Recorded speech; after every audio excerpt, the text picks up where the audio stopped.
You never really know how well a game is going to hold up at the time. Innovations that feel fresh one minute are quickly outdated the next, thanks to an endless supply of clones that improve on the formula. But some games just feel like they're going to be timeless. That was the case back in 2010 when I reviewed Cubixx on Sony's PlayStation Portable. With its simple premise and addictive gameplay, I had a hunch this action puzzler would age well. Here we are 6 years later, and I can confidently say I was right. To be fair, it wasn't hard to predict Cubixx would withstand the test of time.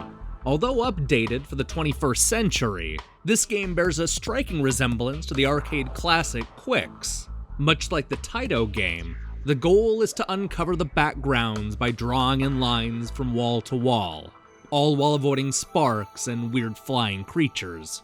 Cubixx HD takes the familiar concept and wraps it around a 6-sided cube. Instead of erasing parts of a simple 2D wall, you're suddenly forced to deal with a fully 3D object. While the game may play the same, this twist makes a huge difference when it comes to how you tackle the job. It's now possible to create score multipliers by continuing a line from one side of the cube to the next, opening up huge opportunities for massive point chains. The rules remain the same. If a flying creature hits your line before you erase the section, then you die. You'll also discover that there are sparks that travel the sides of the walls, clouds of smoke that will slow our hero down, and other simple baddies. It's easy when there are just a few enemies flying around, but the action gets ratcheted up the further into the campaign you get.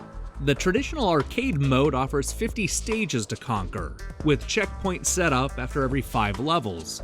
This is just one of the several modes packed into the HD upgrade. There are also an additional 50 challenge stages to complete, each with their own objectives. There's also a lengthy time trial mode, score mode, and even a multiplayer deathmatch mode that supports up to 7 people. Not all of these are as compelling as the traditional arcade mode, but it's nice to see the developers bring a lot of variety to the simple concept.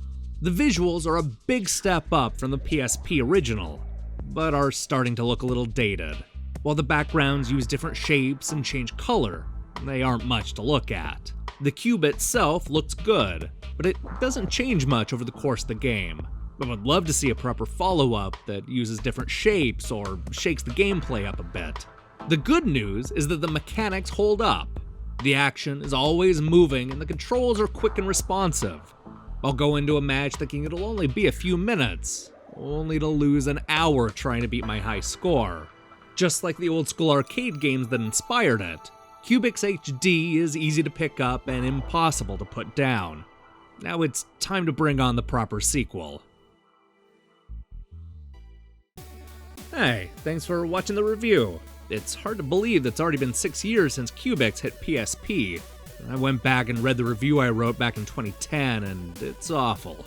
I'm sure I'll say the same thing about this review 6 years from now, but you know what I'm saying. Anyway, we have a bunch of reviews lined up for the rest of the week, including a new episode of the GamePro Game Show. Oh, and did I mention that we're about to introduce our newest critic? Look for Connor Amaya's first review anytime now. In the meantime, you really should click the subscribe button and support what we're doing here. Until then.